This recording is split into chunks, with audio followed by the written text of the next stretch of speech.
kita ingin belajar lagi bagaimana kita sehat, khususnya dalam kondisi kolesterol yang dianggap normal. Bagaimana caranya kita menata akan diri kita, pola hidup kita, untuk kita bisa memiliki keadaan kolesterol yang normal. Kolesterol itu apa? Lalu komponen-komponen kolesterol apa yang biasa diperiksa oleh para dokter, oleh medis, dan apa artinya, dan bagaimana mempengaruhi diri kita untuk mendapatkan angka nilai hasil pemeriksaan kolesterol yang normal. Ya, normal luar biasa. Jadi terima kasih saudara-saudara sekalian yang mau awet muda, yang mau sehat setiap hari seumur hidup, yang sampai usia sekarang, kalau boleh tidak pernah sakit, sehat terus setiap hari. Kita tidak atau membatasi proses penuaan yang secara alami memang harus terjadi, penuaan harus terjadi, penurunan harus terjadi, dan akhir hidup atau kematian harus terjadi. Tetapi ini semua kita atur dengan baik secara iman dan secara sains. Secara keyakinan bagi masing-masing kita dan berdasarkan ilmu pengetahuan dan kemajuan penelitian-penelitian yang bisa kita manfaatkan untuk kita sendiri, keluarga, teman-teman, bahkan klien atau pelanggan, bahkan masyarakat umum. Bagaimana kita menggunakan hal ini? Baiklah, jadi saudaraku yang kekasih, pada 2 minggu yang lalu kita sudah mempresentasikan mengenai kolesterol itu, dan pada malam hari ini kita akan mengadakan tanya jawab supaya dalam waktu 2 jam sampai 1,5 jam lagi ini ya kita bisa mendapatkan manfaatnya. Namun sebelum kita akan datang kepada pertanyaan, hal-hal praktis, hal-hal yang dialami oleh saudara-saudara sekalian, kita akan kembali kepada teori secara ringkas dan kepada makna daripada sehat tersebut. Jadi saudaraku yang kekasih, kita bicara mengenai kolesterol terkait dengan tubuh. Nah,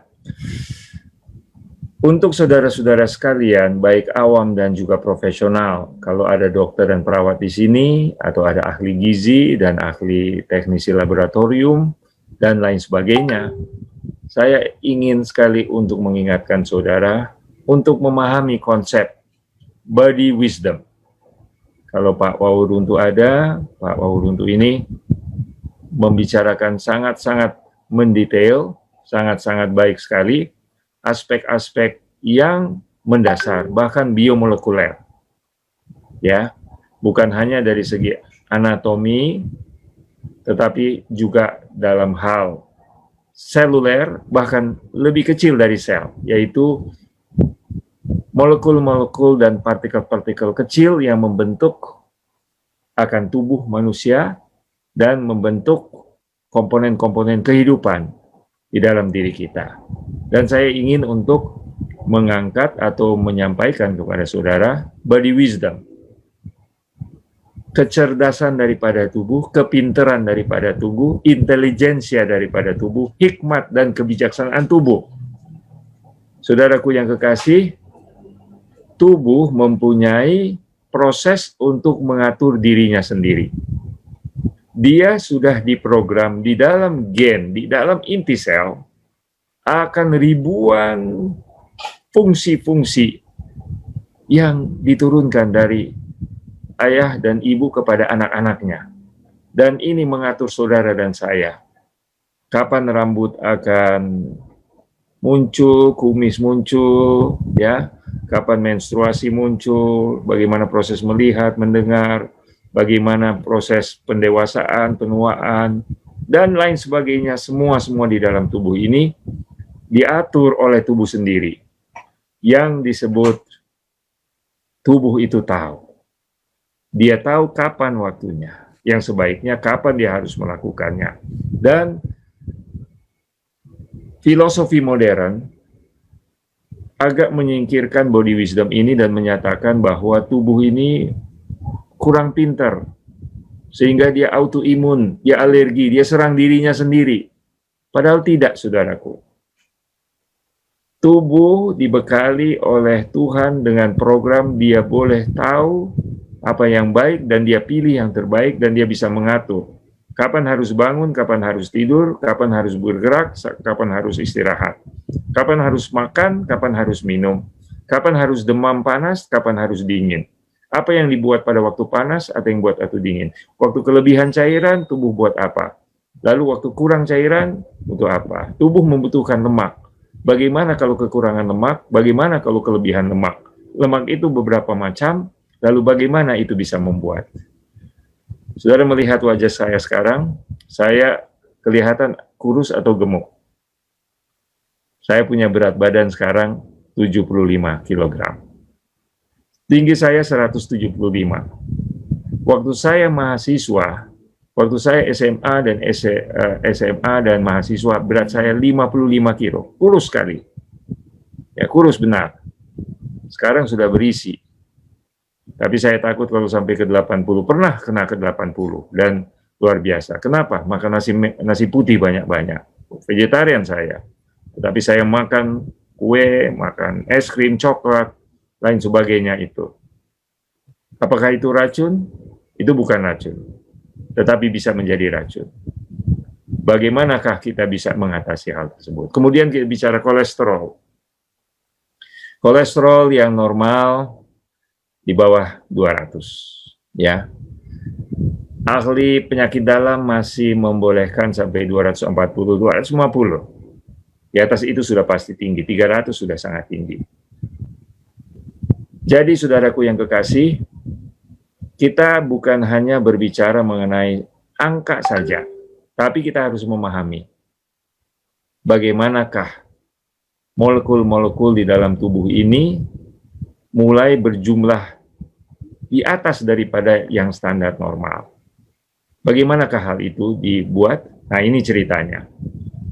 Angka-angka normal itu bukan diciptakan oleh dokter. Oh, tekanan darah normal 120/80. Oh, asam urat yang normal itu perempuan di bawah 6, laki-laki di bawah 7. Oh, itu gula darah waktu puasa dia harus antara 70 sampai 100. Oh, kalau gula darah itu 100 sampai 150 itu sudah mulai pra-diabetes. Oh, kalau sudah di atas 150 waktu puasa itu pasti diabetes. Angka-angka ini siapa yang tentukan? Dokter?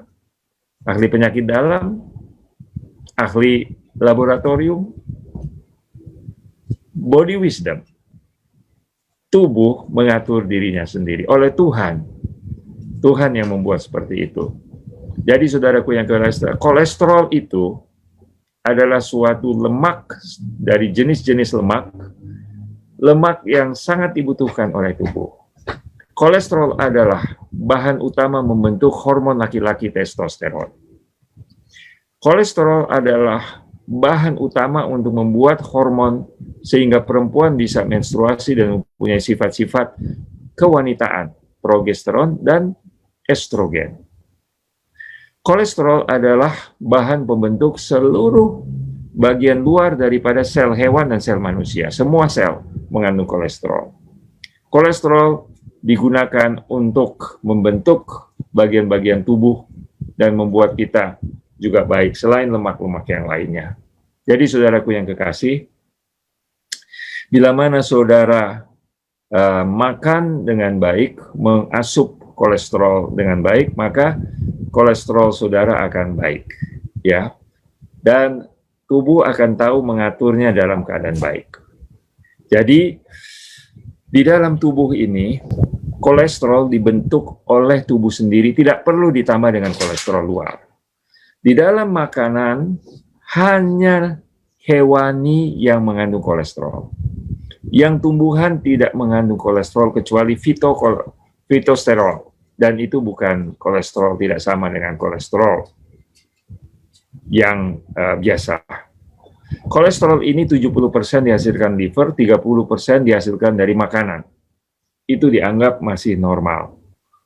Tetapi kalau produksi daripada kolesterol berlebihan melalui liver, dengan proses liver itu menghasilkan lebih banyak karena ada sesuatu kita berpola makan tertentu, maka itu menaikkan kolesterol kita. Belum lagi kalau kita makan dari luar, kolesterol dimasukkan dari luar tubuh, bahan-bahan makanan dari hewani, khususnya jeroan-jeroan dan seafood sangat tinggi kadar kolesterolnya.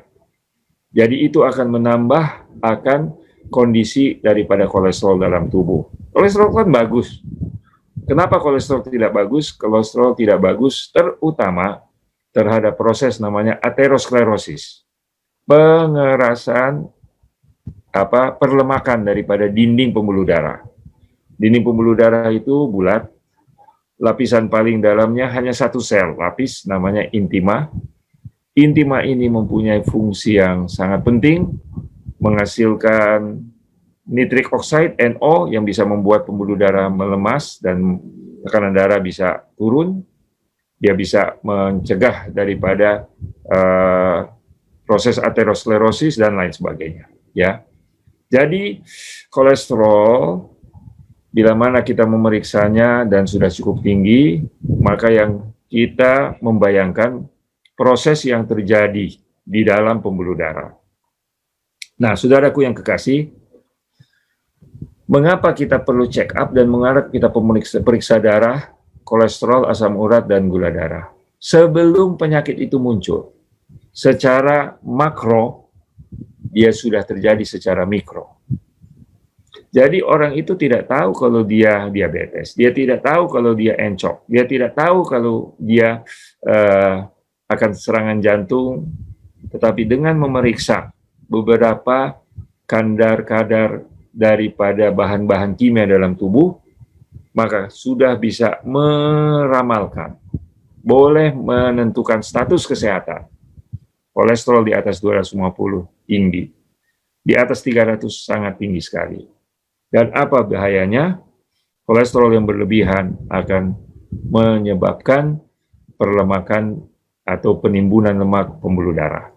10 tahun pertama tidak ada kolesterol pengerasan aterosklerotis. Bagi anak-anak yang masih di bawah 10 tahun, dinding-dindingnya masih licin bersih. 10 sampai 20 tahun, sudah mulai ada penimbunan. Kecuali anak-anak yang obesitas, anak-anak yang banyak makan lemak dan kulitnya saja sudah tebal lemaknya, perutnya sudah tebal lemaknya, maka kemungkinan besar kita membayangkan bahwa sekeliling daripada pembuluh darahnya juga sudah tersumbat atau terlapis dengan lemak-lemak kolesterol yang masuk ke tempat itu.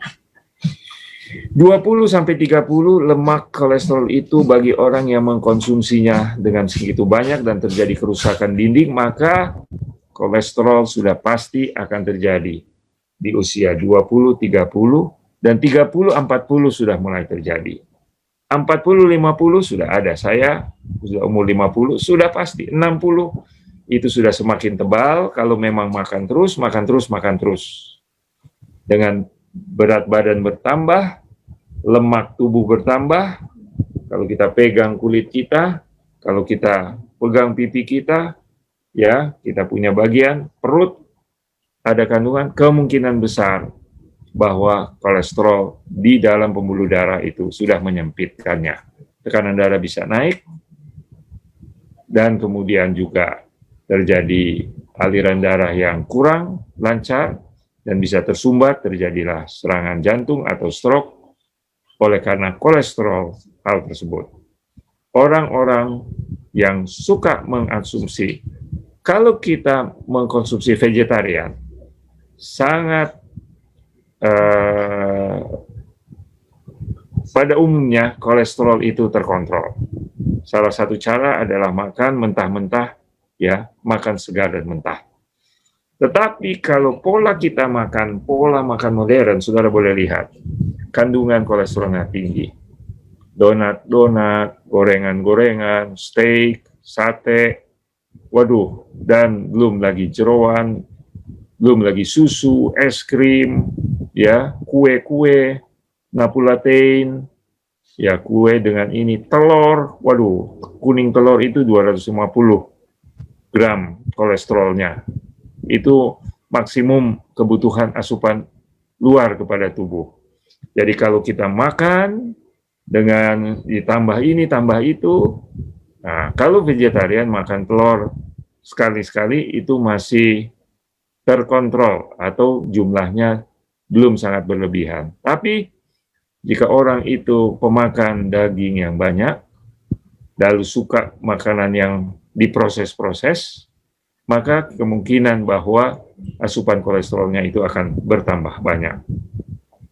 Jadi faktor kedua yang kita harus perhatikan bahwa faktor pertama kolesterol yang tinggi mempunyai resiko terhadap aterosklerosis. Tetapi yang kedua, tidak mungkin walaupun kolesterol itu tinggi, tapi dinding pembuluh darahnya itu tidak rusak. Tidak akan masuk kolesterol menempel di dinding. Tidak mungkin. Dia akan mengalir saja.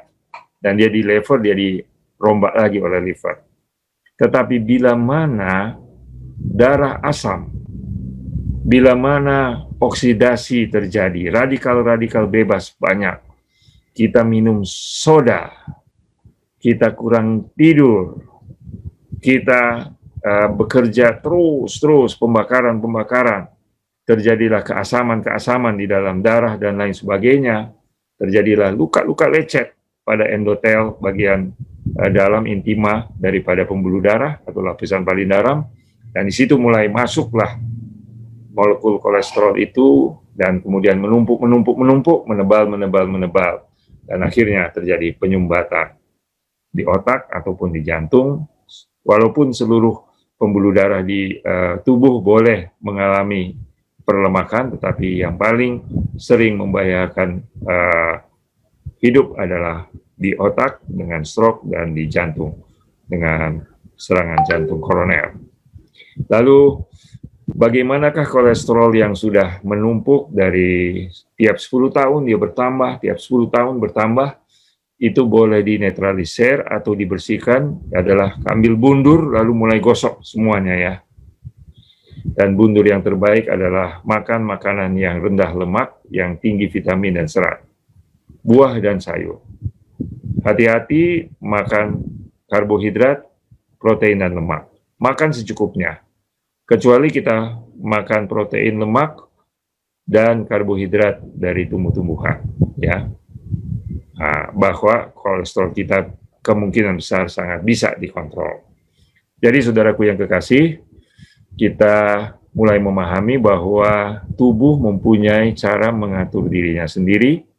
Tubuh, khususnya kepada kolesterol, dia tahu bagaimana, dari mana kolesterol dibutuhkan, sumber makanannya yang mana, dan tubuh yang akan membangun kolesterol-kolesterol yang baik. Kolesterol terbagi atas beberapa jenis, very low density, VDLL, dan kemudian low density, LDL, dan high density yang padat. High density itu adalah membawa kolesterol dari tubuh ke liver, jadi tidak menyebabkan aterosklerosis. LDL adalah kolesterol yang dipak dengan protein untuk dibawa ke jaringan, dan itulah yang nantinya bisa menempel di pembuluh darah dan menyebabkan aterosklerosis. Istilah yang kurang baik, yang kurang tepat, tapi sering digunakan, LDL adalah kolesterol jahat, ya, dan HDL adalah kolesterol baik. Sebenarnya dia tidak baik atau bukan tidak jahat, hanya karena dia menyumbang terhadap penyakit yang kita akan alami bila mana kita mengalami kolesterol yang seperti itu, ya. Dan kemudian salah satu cara untuk dokter kita menggunakan adalah dengan memberikan obat-obat anti kolesterol. Obat-obat anti kolesterol itu, statin itu menekan proses pembentukan kolesterol oleh liver, menyuruh, memerintahkan liver untuk jangan menghasilkan kolesterol. Pada orang-orang tertentu tidak apa-apa, tapi pada orang-orang tertentu yang lainnya bisa terjadi kerusakan sel liver, hepatitis. Naiklah SGOT, SGPT, kerusakan liver bisa terjadi. Jadi bagi saudara-saudara yang sedang mengatasi penyakit jantung, tekanan darah, dan kolesterol dengan obat-obat statin yang banyak jenis-jenisnya, obat patennya juga banyak, tolong periksa kondisi liver. Bila mana angka-angka enzim liver juga meningkat, artinya pecah pembuluh darah, ya, maka dia akan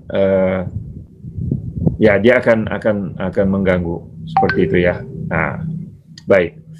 Jadi anjuran kita adalah untuk sementara waktu bolehlah pakai obat-obat kolesterol, tetapi kalau untuk jangka panjang, tolong diperiksa akan laboratorium terhadap fungsi ginjal. Kalau masih normal, ya oke, boleh. Tapi yang sangat kita dambakan adalah saudara berpola hidup selaras dengan body wisdom, agar kita makan, minum, bergerak, beristirahat, berpikir, bertindak, berkontrol diri dengan konsep Tuhan, konsep alam, dengan selalu menghormati tubuh, menghormati kemampuan tubuh untuk menyembuhkan dirinya sendiri. Apa tubuh minta, itulah yang diberikan. Jadi kita harus mengatasi selera kita, dan tidak mungkin kita mengatasi selera kita. Kita selalu kalah dengan kesenangan kita makan yang lezat-lezat. 1-2 orang mungkin bisa, tapi itu adalah usaha manusia. Kita harus ikhlas pasrah kepada kuasa di luar tubuh kita. Kuasa dari sumber yang lebih tinggi, baru kita mampu akan bisa hidup dengan pola hidup bertarak atau kontrol diri, kontrol lidah, kontrol leher, kontrol ya kenikmatan-kenikmatan kita, sehingga kita akhirnya bisa sehat. Demikian pengantar dari saya. Memang saya tidak menampilkan slide. Saya mengetahui saudara-saudara sudah cukup banyak sekali mendengar mengenai kolesterol dan kolesterol. Saudara boleh melihat di Google. Dan pada malam hari ini saya membuka kesempatan bagi saudara-saudara untuk lebih menanyakan lagi konsep kolesterol yang sebenarnya itu bagaimana, ya, dan bagaimanakah saudara terhindar daripada bahaya kolesterol itu. Dan kalau saudara sudah terkomplikasi, sudah mengalami akan gangguan-gangguan akibat daripada kolesterol ini, saudara boleh berbalik. Sebelum waktunya terlalu terlambat, jangan tunggu sampai sudah serangan jantung, jangan tunggu sehingga melangkah 1-2 langkah sota hosa-hosa atau ya tidak bisa naik tangga lagi, tidak bisa naik gunung lagi. Sebelum hal itu terjadi, marilah kita kembali kepada hikmat, wisdom, khususnya body wisdom. Karena kita bukan hanya harus tahu, tapi kita harus bijaksana dan penuh iman percaya. Karena hanya dengan kuasa dari atas dan iman, maka penurutan boleh terjadi. Kalau saudara mau coba menurut hukum kesehatan tanpa beriman, itu adalah suatu hal yang sangat-sangat sulit sekali. Orang sangat sulit untuk melawan selera dan nafsunya, kecuali dia betul-betul berserah dan mendapatkan kuasa pengendalian diri yang berasal dari ilahi, barulah kita bisa menjalankan hal ini. Kita belajar mengenai righteousness by faith. Kita ini diselamatkan bukan oleh karena penurutan semata-mata, tetapi oleh iman yang menurut. Jadi konsep ini nanti akan masuk juga terhadap kolesterol. Iman yang sempurna harus diikuti oleh penurutan yang sempurna. Baru Tuhan akan menjawab doa kita, dan Tuhan akan membantu kita untuk sehat. Jadi jangan kita jadi vegetarian hanya semata-mata untuk sehat, tetapi kita harus beriman untuk kita bisa menghidupkan kehidupan yang sehat, dan juga ya kedua-dua hal ini berjalan bersama-sama. Baik, terima kasih. Demikian pengantar dari kami, dan waktu selanjutnya kami serahkan kepada Pak Glenn untuk membimbing, memoderasi akan tanya jawab kita. Ya, oke. Terima kasih dokter untuk sudah memberikan pengantar untuk materi kita pada malam hari ini. Dan saat ini tiba waktunya kita akan masuk pada sesi konsultasi. Dan pada sesi ini Anda bisa menyampaikan pertanyaan Anda lewat kolom chat ataupun bisa bertanya secara langsung dengan mengaktifkan mikrofon. Baik, untuk yang pertama ini saya akan membacakan beberapa pertanyaan yang telah masuk di kolom chat. Yang pertama dari Ibu Dina, selamat malam Pak Dokter, apakah kolesterol 222 termasuk tinggi dan kolesterol 222 membuat sedikit bengkak di kaki? Apakah ini sudah risiko tinggi? Terima kasih. Oke, baik, terima kasih. Jadi kolesterol tidak dalam waktu singkat menyebabkan gangguan. Kolesterol itu mempunyai proses yang bertahun-tahun. Kalau kita makan kolesterol yang tinggi lalu menyebabkan aterosklerosis, itu perlu waktu yang cukup lama untuk menyebabkan gejala-gejala penyumbatan, penyempitan dari pembuluh darah. Nah, bila mana kita memakan makanan-makanan yang lemak, maka 1, 2 jam, 3 jam, 4 jam setelah kita makan, maka kalau kita punya makanan itu sangat tinggi lemaknya, goreng-gorengannya dan lain sebagainya, maka lemak itu mulai dialirkan masuk ke dalam pembuluh darah melalui pembuluh darah limfe. Yang namanya dan cairannya limfenya itu yang mengandung banyak sekali kilomikron atau partikel-partikel lemak dan minyak itu mulai masuk ke dalam darah, lalu dia akan dari perut dia naik dan dia masuk ke peredaran darah melalui vena yang masuk ke pembuluh darah yang di leher. Dan darah menjadi kental dengan lemak-lemak yang ada ini, dan ini sudah dibuktikan.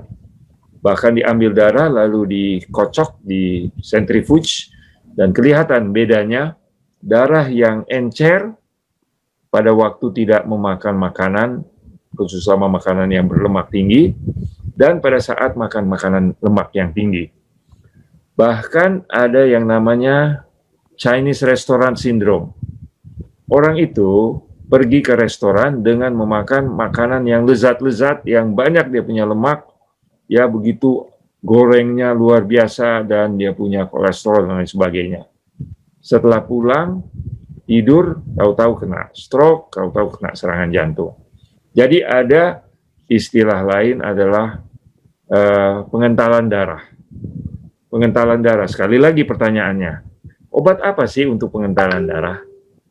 Padahal saudaraku yang kekasih, Body Wisdom mengatakan, makanlah lemak itu tetapi jangan terlalu banyak. Dan makanlah yang menetralisir itu atau yang mengimbanginya. Dan dari sayur dan buah-buahan itu hampir tidak ada lemak yang tinggi. Bahkan kelapa pun dalam bentuk yang alaminya tidak mengandung konsentrasi lemak yang begitu tinggi untuk langsung menyebabkan pengentalan, ya. Jadi jawabannya adalah bila mana ada pembengkakan di kaki, kemungkinan besar itu disebabkan oleh penyebab-penyebab yang lain yang mungkin kita perlu untuk perhatikan. Dan angka 220 itu sedikit di atas daripada normal, tapi masih dalam batas yang ditolerir oleh dokter-dokter khususnya penyakit dalam. Sampai 240, 250 masih ditolerir. Tapi cobalah kita memeriksa untuk beberapa kali. Aturan umum bagi kami dokter, bagi kaum medis adalah 3 kali periksa.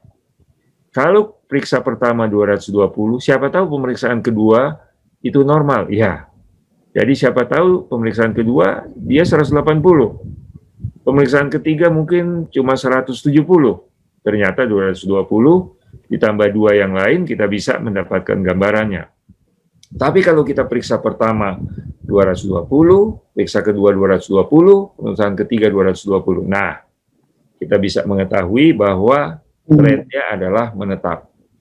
Kalau kita periksa pertama 220, periksa kedua 250, periksa ketiga 300. Nah, kita boleh menyimpulkan sangat-sangat tinggi kolesterol kita. Jadi, pemeriksaan adalah alat bantu untuk kita mengetahui keadaan perlemakan di dalam tubuh kita. Jadi, demikianlah jawaban kami. Mudah-mudahan Ibu bisa mendapatkan jawaban yang memuaskan. Terima kasih banyak Pak Dokter, jawabannya Tuhan berkati. Ya, sehat Bu. Ya, terima kasih. Terima kasih. Ya, Tuhan berkati. Amin pasti. Ya, Ibu Waramuri. Oke. Ya, terima kasih. Kita terima kasih Bu, terima kasih Dokter. Dan saat ini kita lanjut pada pertanyaan selanjutnya. Kita baca aja beberapa pertanyaan. Boleh. Sekaligus. Pertama, mohon info jenis sayur dan buah apa yang mohon info jenis buah atau sayur apa yang orang kolesterol harus hindari dan buah sayur apa yang harus dikonsumsi. Kemudian olahraga apa yang membantu menurunkan kolesterol. Kemudian apakah kolesterol ada hubungan dengan asam urat? Jika kolesterol terganggu, apakah otomatis asam urat juga terganggu atau sebaliknya?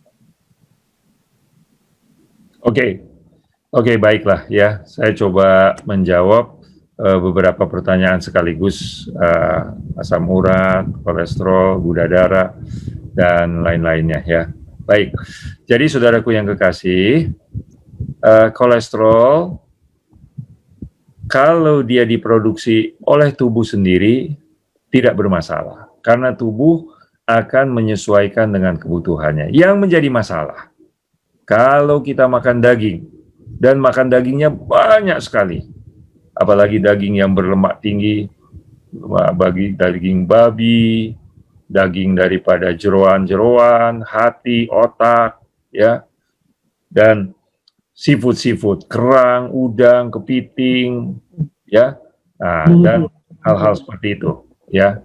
Jadi masalahnya adalah di makanan.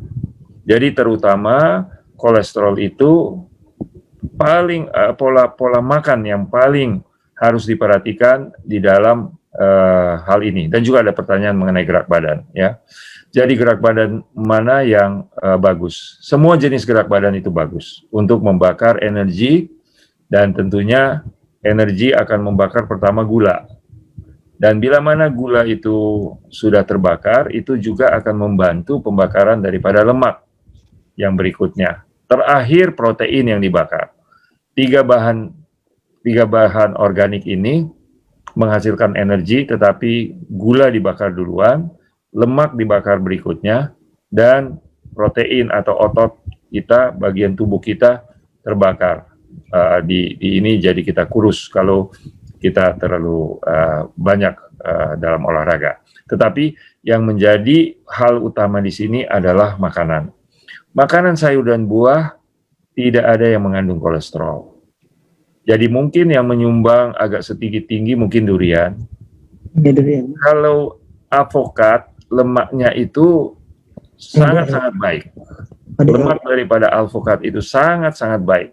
Saudara makan cukup banyak ya jumlah alpukat yang cukup banyak itu tidak akan menaikkan kolesterol. Ya, tidak menaikkan kolesterol. Semua yang dari tumbuh-tumbuhan itu tidak menaikkan kolesterol kecuali sudah menjadi minyak goreng. Minyak kelapa yang sudah digoreng dan lain sebagainya. Bila mana minyak masuk di dalam tubuh, diolah oleh tubuh, maka itu bisa menjadi pendahulu prekursor untuk tubuh masuk ke dalam proses gluconeogenesis, yaitu merubah karbohidrat, protein, dan lemak menjadi produk-produk yang disimpan untuk membuat tubuh menjadi gemuk, dan gemuk itu bisa di perut kita, bisa di lengan kita, bisa di pipi kita, dan akhirnya dia juga menyebabkan fatty liver atau perlemakan daripada liver. Yang ini semuanya terkait dengan makanan. Jadi sangat-sangat dianjurkan untuk berpola makan vegetarian. Dan bagi yang memakan daging, yang masih menyukai daging, boleh makan daging, tetapi volume jumlahnya itu agar jangan dibatasi. Jangan berlebihan tapi dibatasi, ya. Kesaksian paman saya, dia sangat luar biasa. Ibu saya vegetarian, adiknya perempuan vegetarian, masih hidup sampai saat ini. Adiknya yang nomor 3, seorang pendeta di Filipina, ya, Vicente Tigno Jr. Dia punya leher tidak dapat lihat. Dia punya perut besarnya luar biasa. Dan secara statistik, laki-laki yang perutnya besar menandakan bahwa perlemakan di jantung. Sangat tinggi kaitan antara perut yang tebal, dia punya lemak, dengan ketebalan daripada lemak di dalam pembuluh darah jantung. Wanita tidak terlalu hukum ini berlaku. Tetapi statistik membuktikan bagi laki-laki bahwa kalau perutnya sudah besar, orang awam mengatakan ini bos. Tetapi bagi kami, orang kesehatan mengetahui, hati-hati karena teman-teman kita mengalami hal demikian. Teman kami dokter juga, perutnya sangat besar. Sementara operasi, kena stroke beberapa tahun kemudian. Dia sudah selesai.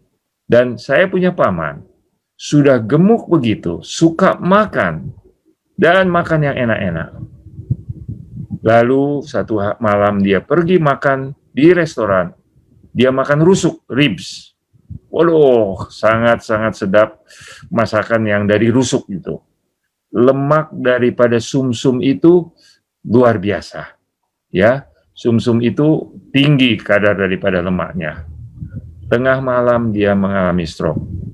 Sebelum fajar menyingsing, dia sudah menghembuskan nafas yang terakhir. Tetapi yang vegetarian masih cukup bertahan. Kemudian paman saya, adik mama yang bungsu, yang datang ke Indonesia beberapa tahun yang lalu, waktu ibu saya meninggal tahun 2019, bulan September di Bandung, beliau datang. Beliau suka makan daging, tapi beliau ukur-ukur, ya, tidak sampai gemuk sekali, tapi cukup besar. Bulan Januari 2020 kemarin ini, beliau ikut tur naik kapal pesiar, ya. Dan dia mengalami serangan jantung di atas kapal di Meksiko. Waktu diturun ke darat sudah tidak bernyawa lagi. Jadi enak sekali kolesterol ini. Tetapi hati-hati ya, bila mana kita menimbun, maka pembuluh darah kita sudah sempit, dan kalau kita menimbun terus, ya pembuluh darah akan tersumbat, dan nyawa kita akan sulit untuk dipertahankan. Jadi mungkin ada hal yang belum saya terangkan. Asam urat ya, asam urat. Ya. Jadi saudaraku yang kekasih, asam urat itu dari segi proteinnya, jadi makanan hewani mengandung sumber untuk menghasilkan asam urat, dan makanan hewani itu mengandung, jelas pasti mengandung kolesterol. Jadi kaitan antara asam urat dengan kolesterol adalah di makanan yang berasal dari hewani, ya, makanan khususnya dari daging-dagingan. Jadi kenapa seorang itu kena asam urat dan juga kolesterol? Sangat mungkin saya bisa katakan 90% itu karena makanannya makanan daging-dagingan. Kalau dia vegetarian sangat sulit untuk kena asam urat, lalu sangat sulit dia untuk mendapatkan kolesterol yang tinggi kalau dia mengkonsumsi bahan-bahan makanan dari Taman Eden, ya. Seperti itu. Mungkin ada poin yang saya perlu tambahkan, Pak Glenn? Sudah semua. Sudah Oke, semua? kita masih ada beberapa pertanyaan, tapi kita buka dulu pertanyaan secara langsung. Kami berikan kesempatan kalau saudara mau bertanya secara langsung, silakan untuk mengaktifkan mikrofonnya dan menyampaikan pertanyaan secara langsung. Kami persilakan. Ya, Selamat boleh malam, tanya? Dok. Oke, Silakan Ibu. ini Halo, Ibu Dok. Rima. Oke, Halo. Selamat, silakan. halo Dok, selamat malam. Ya, Ibu Rima. Ya, Nggih. Ah, rajin ya bertanya. silahkan. Sharing kita. Dok, ciri-ciri dari yang kolesterol tinggi, apakah salah satunya termasuk yang suka oyong apa goyang gitu ya Dok? Atau bagaimana? Soalnya terakhir-terakhir ini saya suka kalau pagi itu kepala saya suka goyang oyong gitu kayak limpung gitu Dok. Terus itu cuma pagi, tapi kalau malamnya atau siangnya itu jarang terjadi, tapi paling sering itu pagi Dok. Apakah itu ciri-ciri daripada kolesterol tinggi atau enggak ya Dok? Terima kasih ya Dok. Terima kasih. Bisa saja Bu, bisa saja, bisa juga tidak. Jadi kalau penyumbatan aterosklerosis itu sudah cukup berat, dia bisa menyebabkan aliran darah itu bahkan ke otak juga bisa terganggu, ke telinga, untuk pusat keseimbangan tubuh kita juga bisa terganggu. Tetapi ada penyebab juga yang lain yang bukan karena kolesterol, misalnya kurang tidur, ya, pikirannya banyak, lalu ada infeksi di bagian alat untuk keseimbangan tubuh itu, dan lain-lain, lalu kondisi daripada otak kita, saraf kita yang energi levelnya kurang balance, kurang baik, ya, itu juga bisa menyebabkan kita oyong dan lain-lain, banyak penyebab yang lain. Jadi ada kemungkinan bisa, ya, kalau memang aterosklerosisnya itu sudah cukup tebal, penyumbatan sudah mungkin 50, 60, 70%, ya, sehingga aliran darahnya hanya tinggal 30, bisa saja, ya. Tetapi ada penyebab-penyebab yang lain, perlu konsultasi dengan dokter supaya bisa membedakan, ya. Kalau itu bisa jadi Dok, bukan kolesterol ya Dok, karena saya vegetarian. Oh iya, sangat kecil. Orang vegetarian kemungkinan karena kecapean, Bu. Bisa jadi kalau jadi itu soalnya memang telinga kiri saya itu suka pendengarannya kurang. Bindeng. Ya, gitu Dok. Jadi memang tapi sering sekali saya kalau saya itu ke dokter THT nggak ada apa-apa. Bingung ya Dok. Oke. Ya, baik. Jadi pandangan pribadi saya adalah tidak semua dokter sama. Walaupun gelarnya sama, dia THT, yang satu THT, semua 3-4 dokter itu THT. Tetapi ada yang mempunyai wawasan-wawasan tertentu dan ada yang lebih teliti di dalam memeriksanya, dan dia akan menggunakan, ya, itu adalah, jadi ilmu kedokteran ini adalah ilmu dan juga seni. Jadi perlu perasaan, perlu intuisi untuk bisa mencari tahu seperti itu, ya. Jadi kalau namanya second opinion, Bu. Kalau di satu dokter kita merasa, bukan kita mengurangi nilainya, bukan. Tapi kalau kita merasa kurang puas, boleh kita second opinion. Cari pendapat kedua atau pendapat ketiga, tapi jangan terlalu banyak keliling dunia cari dokter THT. Nanti namanya penyakit psikosomatis itu. Kalau orang nggak sembuh-sembuh, itu kebanyakan juga karena dia ya terlalu banyak memikirkan mengenai hal penyakit. Tapi mudah-mudahan Ibu bisa mengatasi, kita doakan ya. Nah, coba diperiksa lebih lanjut lagi. Oke Dok, terima kasih Dok, selamat malam. Terima kasih, selamat malam. Iya. Ya. Oke, terima kasih. Terima kasih Dok. Tadi ada Pak Vini yang sudah suara. Silakan. Baik, selamat malam Dok dan semua yang ikut di dalam Zoom meeting ini. Ya, selamat malam. Pertanyaan saya ada dua. Yang pertama, kalau terasa agak apa ini orang Manado bilang pantal leher atau leher bagian belakang agak pegel-pegel. Apakah itu juga salah satu ciri-ciri atau tanda-tanda kolesterol tinggi? Itu yang pertama. Yang kedua, tadi dokter katakan pemeriksaan lab itu mungkin tadi kalau tidak salah itu 3 kali dilakukan. Yang saya mau tanyakan, jarak antara pemeriksaan pertama dan kedua dan ketiga kira-kira berapa hari jarak pemeriksaannya? Itu aja. Terima kasih. Oke, baik, terima kasih. Pertanyaan yang pertama adalah seperti kepada Ibu Rima tadi, itu bisa karena kolesterol, bisa juga bukan karena kolesterol, ya. Jadi bisa juga tidak.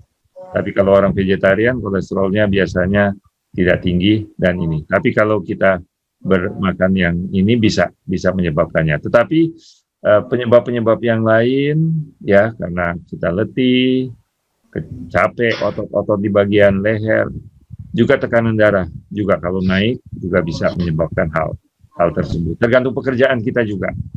Kita duduk atau kita ini atau kena dingin angin atau fan dari belakang juga bisa menyebabkan pegal-pegal leher itu. Ya.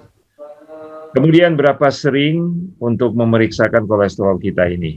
Baik, saudaraku yang kekasih, kalau gula darah fluktuasinya itu naik cukup sering. Jadi jarak 1 hari itu bagus.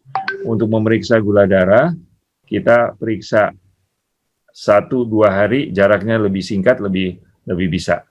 Kolesterol punya perubahan di dalam darah itu agak lebih bertahan.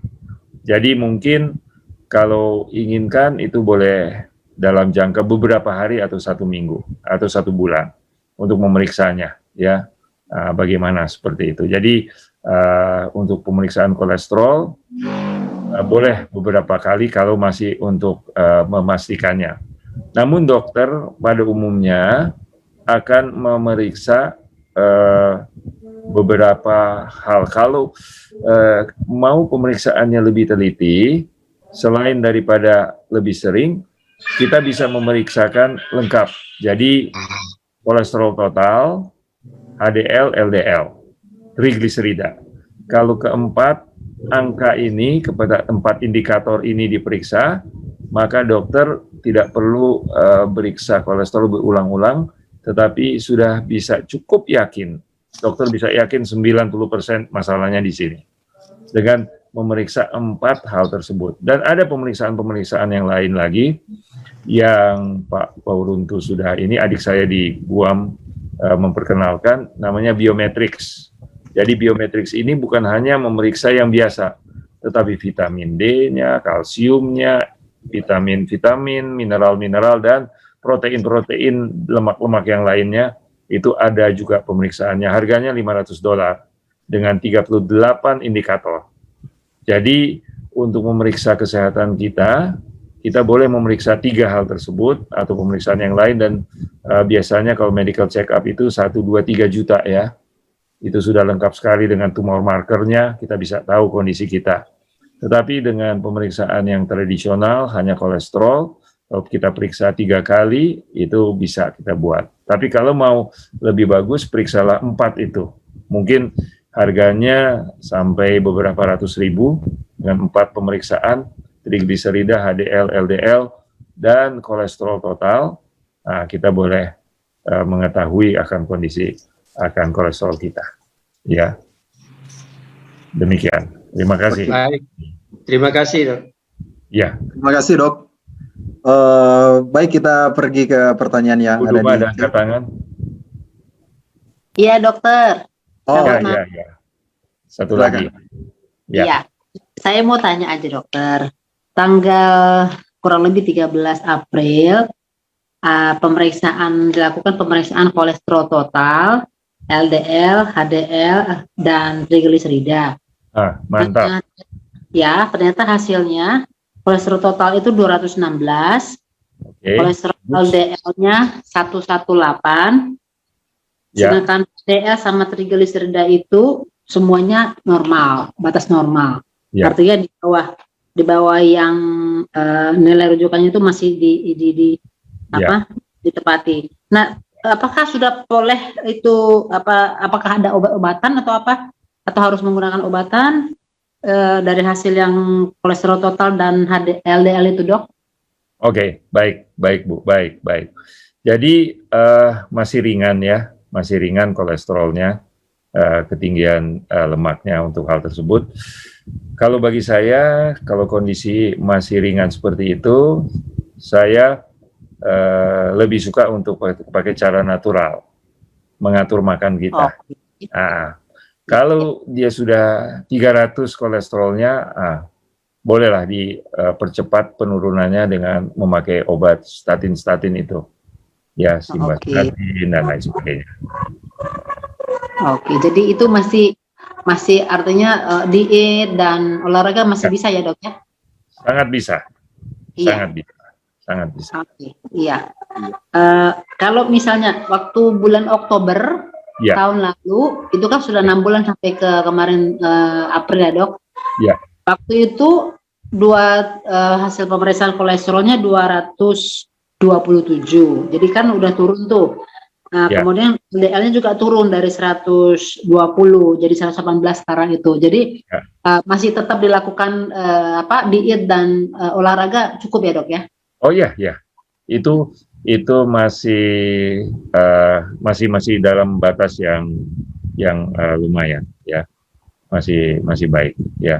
Kalau berat badannya menetap atau berapa? Usia 54, Dokter. Terus berat badannya 53-54. Oh, oke. Tinggi badan berapa boleh tahu? 154. Oh, oke. Oke, baik. Masih dalam BMI yang normal. Ya. Teruskan, Bu. Teruskan. Nah, pertahankan. Baik, Dok. Terima kasih banyak, Dok. Ya, Bu. Sehat-sehat, Bu. Ya. Oke, terima kasih. Saat ini kita akan membacakan beberapa pertanyaan yang ada di kolom chat. Saya akan bacakan 2 pertanyaan yang agak berhubungan. Yang pertama, ibu saya berumur 83 tahun, tinggi 1,48 meter, berat 36, kolesterolnya 250. Nah, jadi mungkin ini agak kurus. Nah, bagaimana solusi ibu saya bisa bertambah berat badan, tapi kolesterolnya tidak bertambah?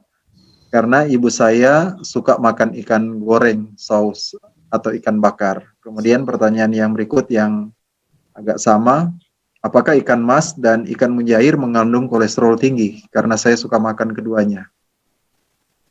Terima kasih, Dok. Oke, baik. Terima kasih. Jadi ibu ini umur berapa? 80 tahun? 83. 83 tahun. Ya. Jadi saya akan memberikan anjuran terkait dengan umur yang sudah 83 ini. Jadi ini sudah cukup umur panjang dan berkat Tuhan sudah memberikan umur sampai 83. Kalau masalah ibu ini hanya kolesterol yang 250 dan tidak ada gangguan-gangguan yang lainnya, dan dia gembira, dia senang, dan dia berhubungan dengan keluarga dengan serasi, dia masih bisa bercengkerama dengan baik, saya menganjurkan tidak perlu dipaksakan berat badannya harus lebih ideal. Ya, pertahankan saja dalam keadaan demikian, umurnya sudah cukup lanjut, yang penting bagi dia adalah tetap menjaga hubungan yang baik, terutama dengan Tuhan dan kedua dengan keluarga.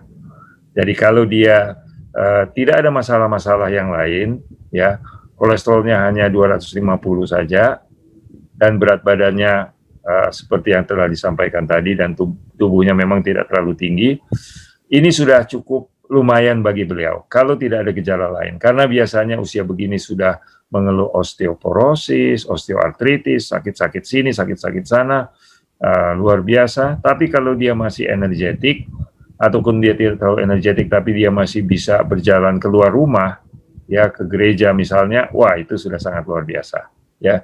Jadi saya punya jawaban lebih praktis bagi usianya ya. Tapi kalau dia masih umur 30-40 tahun, sudah pasti kita akan anjurkan untuk mencari berat badan yang ideal, meningkatkannya dengan pola makan, pola gerak badan. Tapi sekali lagi, anjuran saya untuk berat badan ini sebelum menetapkan target berat badan, periksa 3 kecenderungan tubuh. Endomorf, mesomorf, dan ektomorf. Kalau berat badan kita, kalau kita adalah mau mencari berat badan bagi orang yang endomorf, itu kalau dia tidak terlalu turun berat badannya, itu memang karena kecenderungan badannya gemuk. Lemaknya lebih banyak. Kalau mesomorf, itu orangnya atletis. Dia kemungkinan ototnya besar, tulangnya kekar. Kalau orangnya ektomorf, yaitu kurus, ya kutilang, kurus, tinggi, langsing, ya. Nah, itu memang sulit untuk naik berat badannya. Jadi, biarlah masing-masing menikmati berat badan sesuai dengan kecenderungan tubuh. Ya, tapi kalau memang sangat-sangat melenceng, sangat terlalu tinggi atau sangat terlalu rendah berat badannya, barulah kita memikirkan lebih intensif bagaimana cara untuk membuat berat badan yang ideal. Karena berat badan yang ideal agak berbeda dari 3 bentuk badan yang saya sebutkan tadi ya, yang gemuk, yang atletis, dan yang kurus. Ya, terima kasih. Ya, sehubungan dengan ikan mas dan mujair. Oke, ikan mas juga baik. Jadi semua makanan hewani mengandung kolesterol. Jadi kalau digoreng ditambah dengan minyaknya, jadi mungkin akan menambah. Tapi kalau minyak ini enggak ini ya. Jadi tergantung Jadi itu tergantung frekuensi dan banyaknya mengkonsumsi ikan itu. Kalau ikannya ikan yang direbus dan lain ini ya mungkin. Tapi kalau dia lebih digoreng mungkin lebih padat lagi concentratednya. Jadi tergantung ikan ini kalau kita konsumsi banyak-banyak, kemungkinan bisa menyumbang kepada kenaikan kolesterol dan juga aterosklerosis. Ya, walaupun ikan tidak setinggi kadar lemaknya dengan lemak-lemak yang lain, lemak-lemak hewan yang lain. Tapi jelas lemak-lemak dari nabati itu kadar kolesterol, kadar lemaknya itu pasti lebih rendah. Iya. Oke. Thank you, Dok. Ya, terima kasih. Baik, kita ke pertanyaan selanjutnya ini. Apakah yang berkhasiat dan cepat untuk menurunkan kolesterol? Karena kolesterolku selalu tinggi. Oke, ya baik. Jadi ada orang-orang yang dia kurus tapi dia punya kolesterol tinggi. Jadi ada orang berpikir, oh kalau yang gemuk itu kolesterol, ya. Tetapi ternyata bahwa orang yang kurus juga bisa mengalami proses kolesterolnya tinggi. Jadi kenapa demikian? Ini adalah karena proses produksi kolesterol di livernya itu cukup tinggi. Nah, kenapa hal ini terjadi? Nah, ini boleh kita eksplorasi, boleh buat penelitian, pemeriksaan lebih mendalam, menganalisa apakah ada faktor-faktor lainnya, faktor hormonal, faktor stres, faktor kekurangan bahan tertentu, vitamin tertentu, atau bahan kimia di dalam tubuh tertentu, metabolismenya, yang berhubungan dengan metabolisme lemak dan kolesterolnya, gangguannya ada pada jalur mana. Nah, itu kita bisa berdiskusi dengan spesialisnya atau ahli gizi dan lain sebagainya untuk bisa. Jadi saya punya jawaban adalah secara umum bahwa mari kita mencari pendalaman melalui ahli yang tepat. Saya dokter umum, saya adalah manajer rumah sakit, saya lebih memahami hal-hal yang bersifat seperti bidang saya. Tapi kalau untuk bidang itu, mari kita mencari spesialis gizi, kalau ada dokter spesialis gizi atau dokter penyakit dalam atau penyakit yang mempunyai keahlian di bidang tersebut, ya, endokrin dan lain-lain. Ya, terima kasih. Ya, terima kasih dok. Yang berikut, apakah benar kolesterol dapat berfungsi bagi tubuh kita bila kita berjemur di matahari? Jika benar, apakah dapat dikatakan kolesterol sesuatu yang positif? Kalau demikian, jika ditangani dengan baik. Ya, kolesterol sebenarnya positif ya, karena dia adalah bahan baku yang baik untuk menghasilkan. Yang masalahnya kalau berlebihan. Jadi, apa kaitan dengan sinar matahari? Sinar matahari akan mengubah kolesterol untuk menjadi vitamin D. Vitamin D juga itu hasil daripada kolesterol. Jadi benar, pertanyaan tadi sangat baik sekali. Kalau kita mau menurunkan atau mau mengendalikan kolesterol, boleh dengan berjemur di matahari, karena itu akan mempercepat proses pembentukan vitamin D yang terkait dengan penggunaan daripada molekul kolesterol tersebut. Jadi ada kaitannya untuk berjemur dengan pengendalian daripada kolesterol. Thank you dok. Kita ke pertanyaan selanjutnya. Apakah pete sama jengkol menambah kolesterol? Tidak. Pete dan jengkol adalah tumbuhan, dia tidak mengandung kolesterol sama sekali. Yang menjadi masalah pada pete dan khususnya jengkol adalah asam jengkolat. Jadi ini adalah suatu asam yang ada pada jengkol yang bila mana berkristalisasi di ginjal bisa menyebabkan tidak bisa kencing, kegagalan ginjal. Dan biasanya dia cepat sembuh dalam 1-2 hari. Tapi kalau dia tidak sembuh, bisa menuntun kepada kematian. Ya, jadi jengkol itu cukup berbahaya. Karyawan kami di Medan pernah makan jengkol lalu nggak bisa kencing. Sakitnya luar biasa. Dan dia masuk ke rumah sakit, setelah diobati, besoknya dia bisa kencing lagi ya. Dan akhirnya dia bisa sembuh. Jadi keracunan daripada jengkol atau asam jengkolat ya. Asam jengkolat itu agak berbahaya.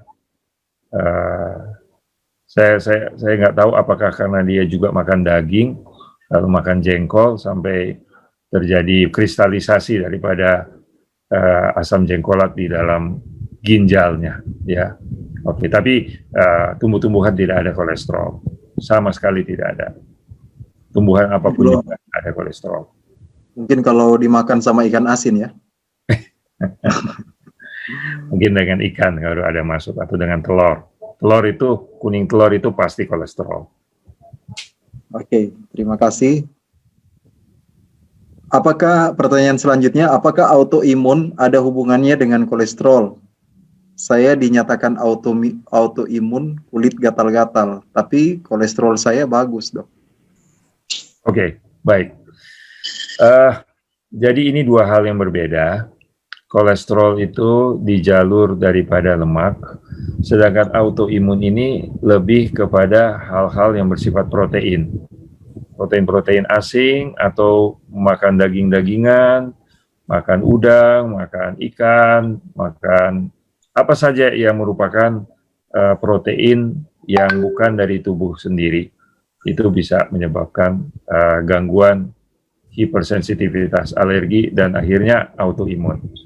Jadi autoimun ini adalah kondisi di mana kekebalan tubuh itu menyerang bukan kuman, bukan kanker, tetapi diri sendiri. Nah, itu suatu cerita panjang lagi. Mungkin nanti di topik berikut kita bisa bicara mengenai penyakit alergi dan autoimun. Ya, tapi itu hal berbeda. Ya, itu hal yang berbeda dengan kolesterol, antara kolesterol dengan autoimun. Oke, terima kasih dok. Kita ke dua pertanyaan di chat. Sesudah ini kita akan buka pertanyaan secara umum. apakah durian tinggi kolesterolnya? Dan yang kedua, apakah menggunakan minyak goreng dari kelapa baik? Ya, oke. Jadi durian adalah tumbuhan yang Tuhan ciptakan dengan pembatasan. Tuhan menciptakan durian itu jauh di atas pohon. Tuhan membuat kulitnya berduri-duri. Kalau mau dibuka susah. Lalu tidak bermusim, setiap hari ada durian. Jadi Tuhan membatasi penggunaan durian. Jadi durian ini sangat sangat nikmat, tapi kalau mau digunakannya jangan berlebihan. Kenapa? Dia tidak mengandung kolesterol, mengandung lemak yang lain, dan kalau dia berfermentasi dia menghasilkan alkohol yang memberikan rasa pahit kepada durian tersebut. Ya, nah, jadi kita mengalami dan orang Minahasa, jadi saya waktu mahasiswa dulu ada orang makan durian, minum tua atau cap tikus, dan kemudian makan anjing. Besoknya meninggal dunia. Ya, livernya ternyata rusak luar biasa. Ya, jadi durian sebenarnya baik, tapi kadar alkoholnya hati-hati.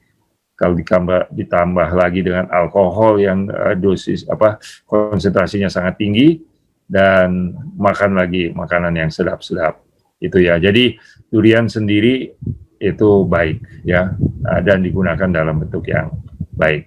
Kemudian kelapa juga adalah tumbuhan yang Tuhan buat, yang tersebar di seluruh tropika Afrika, Asia, dan Amerika Selatan, dan dia sangat bagus, lengkap dalam nutrisi. Walaupun dia adalah lemak jenuh, tapi justru lemak jenuh itu tidak terlalu teroksidasi, menyebabkan radikal. Hanya kalau menggunakan goreng-gorengan dalam jumlah yang sedikit, ya hanya beberapa atau minyak goreng ya dalam bentuk yang terbatas, itu efek kerusakan dalam tubuhnya tidak terlalu besar karena masih bisa dinetralisir oleh sayuran dan buah-buahan kita. Tapi kalau kita berlebihan, terlalu banyak goreng-gorengan dengan trans-fat yang jelas-jelas radikal atau merusak, mengoksidasi, menggerogoti, menghancurkan akan selaput-selaput dalam tubuh kita, sel-sel, jaringan-jaringan dalam tubuh, maka itu mengganggu daripada tubuh kita. Tetapi minyak goreng kalau mau dipakai untuk menggoreng, yang paling aman adalah minyak kelapa, ya, untuk hal tersebut. Ya, terima kasih. Oke, terima kasih dok. Baik, saat ini saudara-saudara kita akan buka pertanyaan secara langsung. Bagi saudara-saudara yang mau bertanya secara langsung, kami persilahkan untuk mengaktifkan mikrofonnya dan kemudian menyampaikan pertanyaan. Dan bagi saudara yang mau bertanya lewat chat, boleh juga silakan untuk menuliskan pertanyaannya di kolom chat. Oke, yang pertama sudah ada akun atas nama Anhan. Kami persilakan untuk menyampaikan pertanyaan. Selamat malam kepada para panitia dan juga pada dokter Ruben. Ya. Mohon izin bertanya, Pak. Ya. Silakan. Kalau tentang santan, saya pernah mendengar bahwa kalau santan itu selama dia tidak dimasak berulang itu masih tetap baik. Sebenarnya apakah santan sendiri itu memang baik untuk kesehatan atau tidak sebenarnya? Dan juga bagaimana proses mengolahnya supaya dia tidak menjadi kolesterol, Pak? Oke, baik. Terima kasih, dokter. Ya, terima kasih, brother. Pertanyaan yang sangat baik sekali. Bagaimana orang muda mau sehat, itu sangat luar biasa. Jadi, santan adalah proses daripada kita meremas akan buah kelapa itu, dan keluarlah cairannya dengan resapan daripada lemak-lemaknya, dan lemak adalah yang membuat makanan enak dan gurih. Jadi ibu-ibu tahu sekali untuk mengolahnya. Anjurannya memang benar, kalau santan dalam keadaan yang masih baru dan segera digunakan untuk memasak masakan-masakan, itu sangat baik. tetapi yang kita tidak terlalu anjurkan, kalau dia digodok-godok terus, sudah ini dipanaskan lagi, ya. Tapi pada umumnya santan itu cukup baik, hanya yang menjadi masalahnya adalah apa yang diisi di dalam santan itu. Kalau yang diisinya adalah tahu, ya, bahan-bahan nabati, itu bagus. Tapi kalau di situ taruh daging sapi, daging kambing, daging apalagi babi, aduh luar biasa ya. Dia punya ini. Jadi tergantung apa yang disantanin, ya. Apakah ayam, apakah ini ataukah yang vegetarian yang disantannya. Jadi pada umumnya. Lalu kemudian anjuran kita adalah kalau mau untuk sehat minum air kelapa. Makan kelapa yang masih fresh, ya, yang masih muda. Tapi kalau sudah agak tua masih boleh juga dibuat menjadi santan, ya. Dan gunakannya itu jangan sampai berlama-lama seperti yang Brother Han tadi katakan, ya. Nah, demikian. Semoga membantu. Ya. Oke. Terima kasih, Dok. Oke, silakan bagi Bapak Ki, kan? Ini akunnya iPhone Ki. Dipersilakan untuk mengaktifkan mikrofonnya. Bisa, Pak? Oh, mau unmute. Unmute. Bisa unmute? Nggak bisa. Coba ada kunci atau enggak? Enggak ya? Enggak, harusnya enggak. Oke, silakan di unmute, Pak.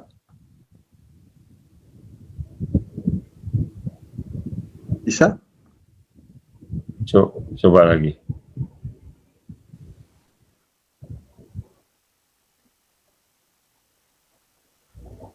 Sudah bisa, dicoba. Oke. Tadi sudah bisa. Ya. Sudah dibuka ini.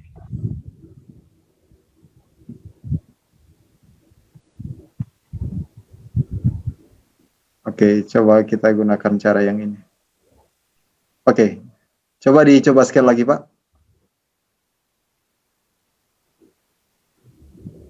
Nggak bisa ya? Mungkin kenapa itu? Dicoba pelan-pelan. Mungkin coba keluar dulu baru masuk ulang, Pak. Keluar dulu baru masuk ulang. Ya. Oke. Kami berikan kesempatan dulu ke yang lain untuk Oke. menyampaikan pertanyaan. Ya.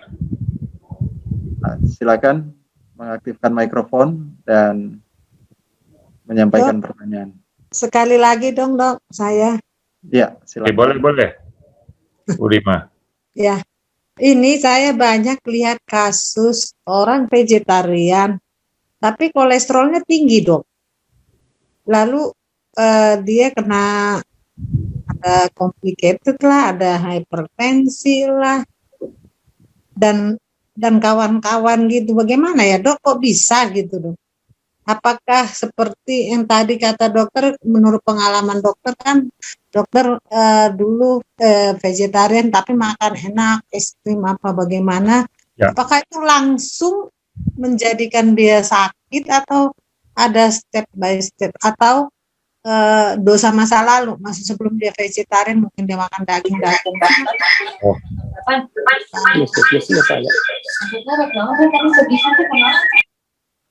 Ya. Oke. Atau bagaimana, itu juga saya nggak tahu sih.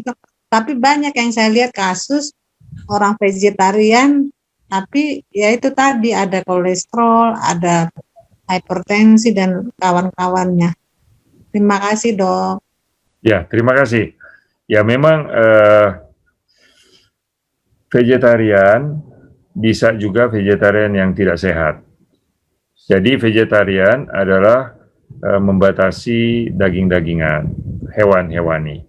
Tetapi ada vegetarian yang goreng-gorengan, vegetarian yang susu dan produk-produk dari telurnya juga banyak sekali, atau daripada kolesterol tersembunyi seperti kue-kue, ya, dan lain sebagainya ya. Jadi bisa saja bahwa vegetarian itu juga mendapatkan sumber kolesterol dari sumber-sumber yang lain ya. Nah, itu nanti kita coba periksa case per case, karena pada umumnya vegetarian itu umumnya sehat, tetapi kalau ada pasti ada proses. Saya sangat setuju, tidak ada orang sakit tiba-tiba. Itu ada langkah-langkahnya menuju kepada gangguan demi gangguan demi gangguan, akhirnya dia memuncak. Oke, terima kasih Ibu. Ya. Terima kasih Dok untuk kita masih ada waktu 30 menit lagi, jadi masih akan membuka beberapa pertanyaan.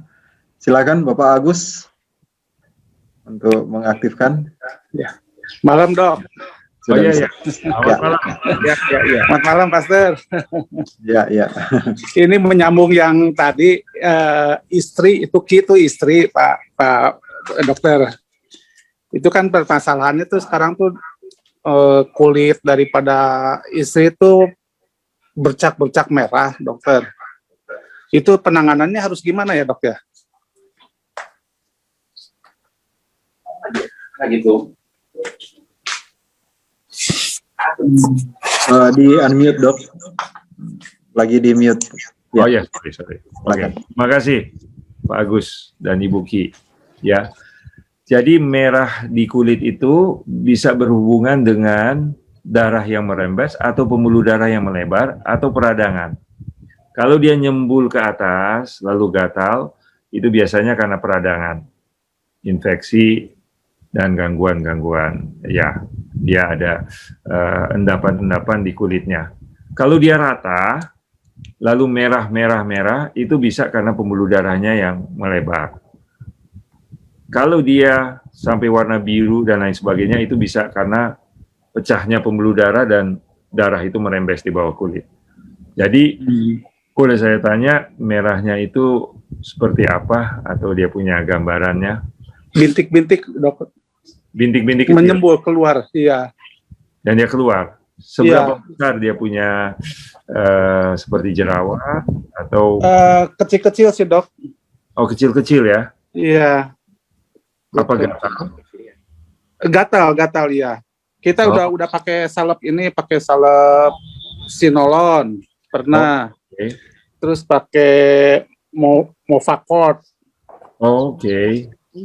Terus disuntik steroid. Oke. Ya udah gitu. Cuman nggak sembuh Dok gitu. Sudah berbulankah ini? Sudah cukup lama? Udah lama, Dok. Cuman keluar bintiknya ini mungkin sekitar 6 bulan atau 5 bulanan lah mungkin. Oke, baik. Mungkin ada keterangan tambahan tentang tadi ada sempat disebutkan autoimun. Betul, autoimun, iya. Autoimun baru setahun. Apakah ini ada hubungan dengan autoimun? Oke. Ya. Dari dokter kulit atau dokter penyakit dalam? Yang Kulit itu pasti dari dokter kulit, Dokter. Dokter kulit ya? Iya. Ya. Oke, baik. Jadi ini yang saya pelajari ya dari ilmu functional medicine atau lifestyle medicine. Jadi saya waktu di Fakultas Kedokteran diajarkan untuk melihat penyakit dan mengatasinya dengan menggunakan bahan kimia. Ya, jadi bahan-bahan kimia, dan dokter kulit akan menggunakan obat-obat untuk mengatasi peradangan tersebut dengan kortikosteroid, steroid ya. Kort itu, son itu adalah obat-obat kuat untuk menghantam ini sel darah putih yang menyebabkan peradangan. Jadi dokter mengatakan kita nggak tahu kenapa terjadi alergi. Pokoknya tubuh ini alergi ya, hipersensitif. Tetapi dokter tidak bisa mencari tahu kenapa sampai hipersensitif. Nah, jadi saya baca beberapa, pertama-tama adalah tahun 92-93, saya diperkenalkan oleh Dr. Simon Tomarere di Bandung terhadap New Start di Wimar. Ya, dia kasih buku-buku, dan saya baca tulisan daripada Dr. Sangliko. Dia adalah seorang Korea yang waktu kecilnya dia mengalami alergi, dan dia berobat kemana-mana tidak sembuh-sembuh. Sampai dia bertekad untuk menjadi ahli alergi, dan betul dia jadi ahli alergi. Dan ketika dia menjadi ahli alergi, dia menggunakan obat-obatan dan nggak sembuh-sembuh juga. Lalu dia kemudian sebelum berkenalan dengan Advent dan New Start, beliau mencoba untuk ke hal yang alami dan merubah akan pola makannya dengan hal-hal yang seperti itu, ya. Nah, kemudian beliau akhirnya sembuh dan akhirnya menyatakan bahwa ada sesuatu yang menyebabkan daripada sel darah putih itu sampai bingung-bingung menyerang dirinya sendiri. Jadi perlu dicari tahu apa sih yang menyebabkan body wisdom menjadi body lack wisdom. Tubuh itu harusnya cerdas, membela diri, tapi kenapa kok dia menyerang dirinya? Jadi ini suatu hal yang cukup luar biasa. Nah, kemudian saya baca ada seorang dokter fungsional yang Dr. Wiesel, salah ya, dia punya nama. Dia menemukan bahwa orang yang punya penyakit tertentu tidak selamanya sembuh dengan obat. Obat bukanlah suatu hal untuk hal tersebut, khususnya untuk autoimun. Justru bukan dengan kasih obat malah dia bisa sembuh, tapi merubah pola makannya, stresnya, dan lain sebagainya. Kemudian saya membaca lagi bahwa, ya ini saya alami sendiri, yaitu saya sampai puyeng, pusing, dan lain sebagainya, tensi naik, dan yang disebut fatigue. Dokter kurang mendiagnosa fatigue. Fatigue itu keletihan. Keletihan yang akut adalah misalnya satu malam begadang, pesta kawin, dan lain sebagainya, besok keletihan luar biasa. Keletihan yang tidak diatasi di dalam hitungan minggu itu menjadi chronic fatigue. Dan lama-kelamaan akan menyebabkan suka lupa, emosi naik, dan lain sebagainya. Tetapi bila mana berbulan-bulan kita kecapean, kurang istirahat, itu mulai lari ke alergi dan kepada autoimun, dan akhirnya fibromialgia, ada penyakit pakai fibro dan lain sebagainya itu. Dan ketika dikasih obat kortikosteroid dan lain sebagainya, itu tidak bisa. Tetapi setelah diberikan terapi untuk istirahat, untuk rileks, untuk kesegaran kembali, detox, dan lain sebagainya, loh, kok berangsur-angsur baik. Seperti itu ya. Jadi konsep daripada dokter bahwa semua penyakit ada obatnya perlu dikoreksi lagi untuk tubuh bisa menormalkan dirinya. Tubuh harusnya membuat proses normal untuk dirinya, tapi kalau tubuh menghasilkan proses yang tidak normal, harus ditanya, ini kebodohan apa yang telah terjadi kepada tubuh? Tubuh harusnya bijaksana. Tubuh itu harusnya cerdas dan berhikmat. Tapi kok tubuh bingung-bingung sampai menyerang diri sendiri. Nah, dokter akan menggunakan obat anti peradangan yang sangat kuat, dexamethasone dan kortison, ya, yang sangat poten, sangat mematikan sel darah putih. Tetapi penggunaannya yang terlalu lama akan membuat efek-efek sampingan yang terjadi. Jadi ya, terima kasih kepada Ibu yang menunjukkan. Itu mungkin punya ini dok, kondisi. Ini kondisinya dokter. Ini seluruh badan dok. Oke, baik. Nah, ini ya, terima kasih.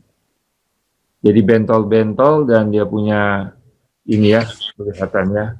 Oke, terima kasih. Kalau boleh tahu, kalau pola makannya sebelumnya bagaimana dalam 6 bulan sebelumnya? Naik hewani kira-kira bagaimana? Atau makanan yang proses memang kita makan nggak terjaga sih dok. Kemarin Kita memang selama ini kita nggak teratur makan itu. Oh, oke. Gitu. Jadi makan tuh ya memang kita makan daging juga makan, masih belum vegetarian kita gitu Pak. Baik, baik. Hanya ya tapi kalau dari dari segi makanan sih Dari dulu. kita sih nggak yang aneh-aneh gitu sebetulnya sih. Oke, baik. Ya, baik. Baik, jadi ini sangat baik sekali dan saya mau merujuk ke Bapak Fredrik Wawuruntu karena beliau lebih mengetahui mengenai nutrikimia, ya, kimia-kimia dari makanan, apa yang bisa meredakan akan letupan daripada peradangan ini sampai dia membara dan membuat gumpalan-gumpalan kecil daripada inflamasi itu yang menyebabkan bintik-bintik tersebut. Ya, jadi itu adalah jelas sel darah putih yang aktif, ya, hiperaktif, dan dexamethasone, kortison itu hanya obat untuk sementara untuk mengetuk supaya dia itu. Tapi dia harus dari dirinya sendiri mulai tenang dan menghilang. Ya, jadi saya bukan ahli di dalam biomolekuler nutrisional, tapi Pak Wawuruntu dia belajar sampai ke Belanda, ke Inggris, dan kemungkinan kalau bisa kita minta Pak Glenn bisa merefer ke Pak Fredrik Wawuruntu ya untuk itu karena sudah dicoba kortikosteroid, dan kortikosteroid itu adalah obat dewa, obat yang paling ampuh, yang paling kuat untuk alergi dan hal-hal seperti itu, peradangan ya. Jadi itu saya punya anjuran untuk Pak Agus dan Ibu Ki, kalau bisa konsultasi dengan Pak Wawuruntu, mungkin ada jus tertentu, ada herbal tertentu yang boleh membantu untuk meredakannya. Ya. Jadi saya udah ini sih, udah isi form tadi. Oh ya. Udah isi form gitu. Baik. Nanti Pak Cuman Glenn, kalau untuk meredakan sekarang gimana ya dok ya? Susah ya? bisa, tapi seperti saya katakan tadi, saya tidak terlalu menguasai herbal, tetapi saya percaya herbal itu membantu, dan juga penanganan secara holistik, seimbang dalam pikiran, tubuh, dan ya pola hidup, itu bisa membantu sekali. Karena saya punya keyakinan bahwa penyakit itu berproses, dan dia bisa dibalikkan prosesnya, ya. Kalau tadinya sehat, mengapa tidak bisa kembali sehat? Ya, jadi seharusnya bisa. Ya, seharusnya bisa. Nah, demikian Pak Agus, Bu Ki. Ya. Terima kasih Pak Dokter. Terima kasih Pastor. Nanti besok tips dan konsultasi narasumbernya dengan Bapak Wawuruntu. Siap dok, siap Pastor. Terima kasih. Bisa langsung. Oke, baik. Ada dua pertanyaan yang akan kami baca di chat. Yang pertama, apakah pil KB dan kontrasepsi hormonal lainnya juga berperan dalam meningkatkan kolesterol? Kemudian yang berikut, saat ini lagi ngetren konsumsi VCO dan EVO. Siapa saja yang boleh mengkonsumsinya? Apa kelebihan masing-masing dari VCO dan EVO? Ya, baik. Oke, terima kasih pertama kepada VCO dengan minyak-minyak lemak-lemak seperti itu. Saya menganjurkan agar besok bisa hadir dengan Pak Wawuruntu, karena Pak Wawuruntu telah menerangkan mengenai hal itu dengan cukup baik ya. Saya sekali lagi bukan ahli kimia tumbuhan, sedangkan Pak Wawuruntu adalah ahli untuk kimia-kimia tumbuhan, ya. Jadi sangat tepat untuk beliau menjawabnya. Tapi pada umumnya VCO itu mengandung lemak-lemak yang baik untuk tubuh bagi kita yang membutuhkan lemak-lemak yang esensial. Kemudian yang pertama tadi apa pertanyaannya? Apakah pil KB dan kontrasepsi hormonal berperan menaikkan kolesterol? Ya, bisa saja, karena mereka juga adalah hormonal yang dimasukkan dari luar tubuh secara artifisial ke dalam tubuh dan bisa mempengaruhi tubuh. Hormon itu adalah bahan kimia yang sangat kecil, sangat sedikit, tetapi dia masuk sampai ke inti sel.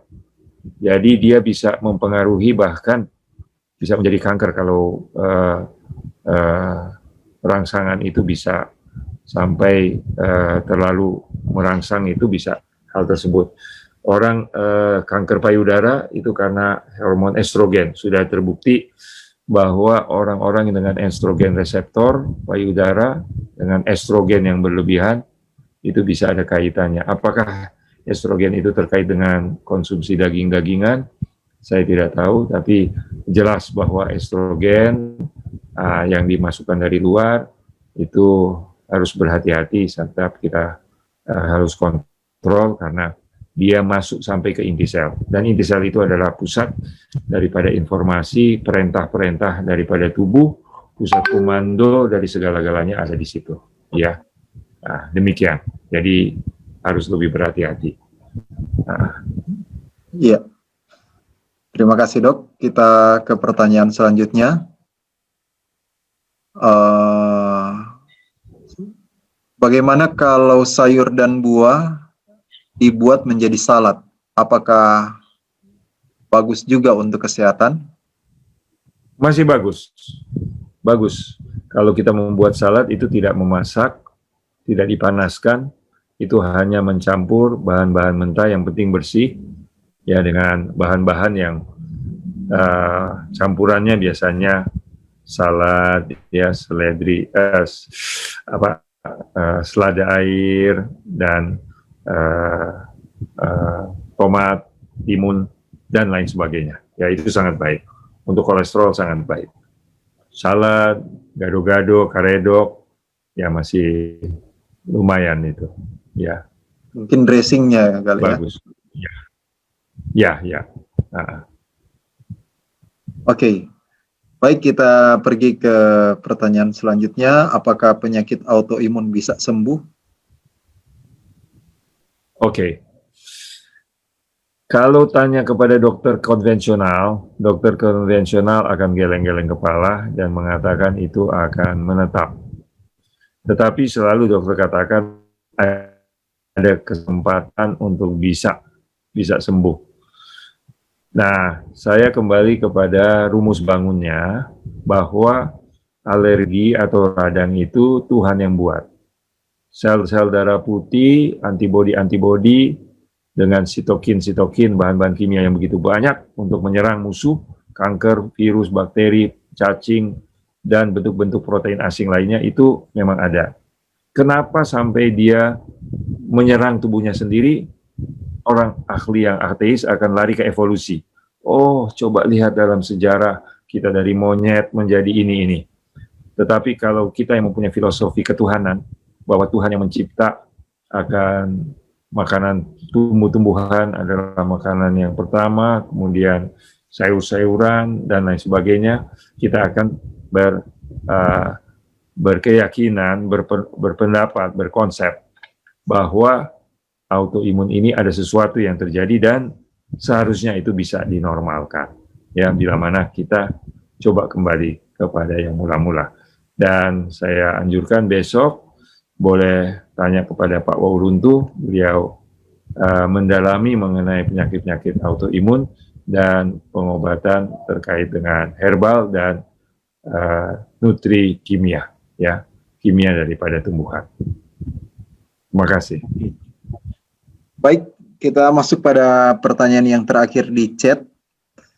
Kalau LDL 122,3, apakah ini harus diturunkan? Kolesterol total 177, HDL 53,5, trigliserida 80. Terima kasih Dr. Ruben. Oke. Kalau saya melihat angka-angka ini bagus. Bagus ya. Bagus ya. Cukup bagus untuk hal ini. HDL-nya sudah 53, terutama HDL-nya kita melihat itu ya, dengan trigliserida, kolesterol totalnya juga, LDL-nya menurut saya masih dalam keadaan. Jadi kalau Pak Surya ini berpola hidup sehat, teruskan. Kalau pola makannya sudah menyebabkan hasil ini, lanjutkan. Jadi apresiasi, terima kasih atas angka-angka yang cukup bagus seperti ini. Ya, dilanjutkan. Iya, terima kasih. Dan sekarang kami buka lagi pertanyaan secara langsung.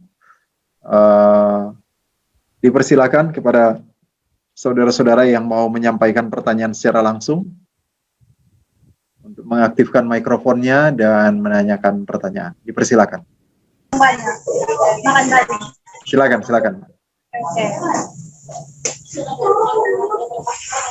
Silakan Bu Afrida.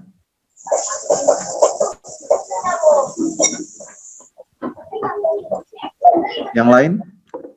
Masih ada pertanyaan? Ya, bisa tanya lagi. Oke, silakan. Kita masih ada Saya 10 mau menit. tanya. Ya, ada pengalaman di kampung. Ada yang makan ini durian, mengenai durian nih, Dok. Oh iya, ya, Ada yang silakan. makan durian. Ya. Tadi dokter bilang kan durian itu bagus juga, ya. Tapi ada kenyataannya orang makan durian setelah makan durian, tapi saya tidak tahu jumlahnya seberapa banyak. Setelah atau masih sementara makan, mulutnya sudah miring sebelah. Dan orang itu akhirnya stroke. Mungkin sekarang juga masih ada, tapi sudah puluhan tahun juga dia stroke. Kira-kira bagaimana hubungannya antara durian ini dengan stroke ini? Terima kasih. Ya. Ya, jadi ada teman juga kita di Manado sini, pergi ke Ambon, makan durian, kena stroke, dirawat di Bandung, lalu dibawa ke Manado, dan sudah mendahului kita. Jadi memang ada pengalaman mengkonsumsi durian, lalu kemudian kena stroke. Jadi ini bukan suatu peristiwa yang terjadi dalam sehari. Aterosklerosis di dalam pembuluh darahnya atau perkaratan dari pipa-pipa ledengnya itu sudah terjadi berbulan-bulan dan menahun.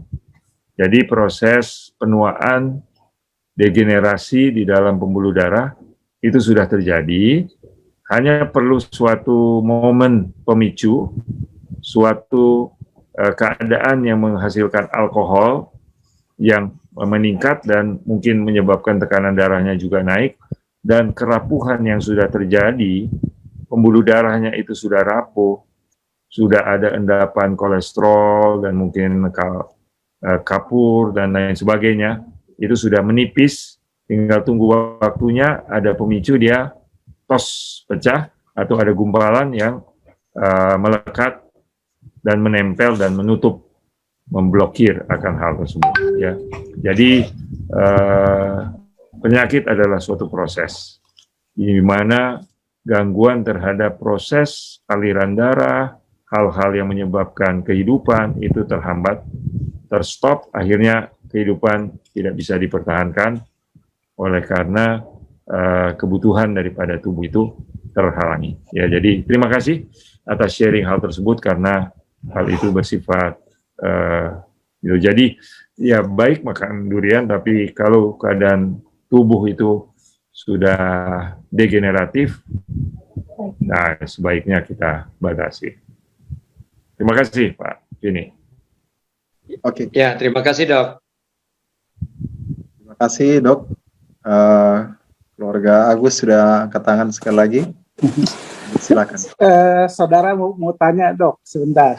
Oh, ya, saya mau tanya kalau untuk ibu saya, untuk yang berumur 75 tahun, ibu saya, cuman ibu saya ada diabetes, dia terakhir ada gejala tiroid, tapi sekarang juga berat badannya juga turun, maksudnya jadi hampir 40-an lah. Dia pengen gemuk, maksudnya gemuk secara sehat. Nah, mungkin apa dulu yang mesti dibenarkan ya? Maksudnya secara makanan, secara jadi nggak bergantung dengan obat-obatan, mengingat beliau juga udah 75 tahun, gitu aja sih. Oke, baik. Jadi usia 75 tahun suatu prestasi yang luar biasa, orang bisa umur panjang. Walaupun mendapatkan diabetes, ya, keadaan gula darah yang di atas 150, 200 bahkan bisa 300. Ya.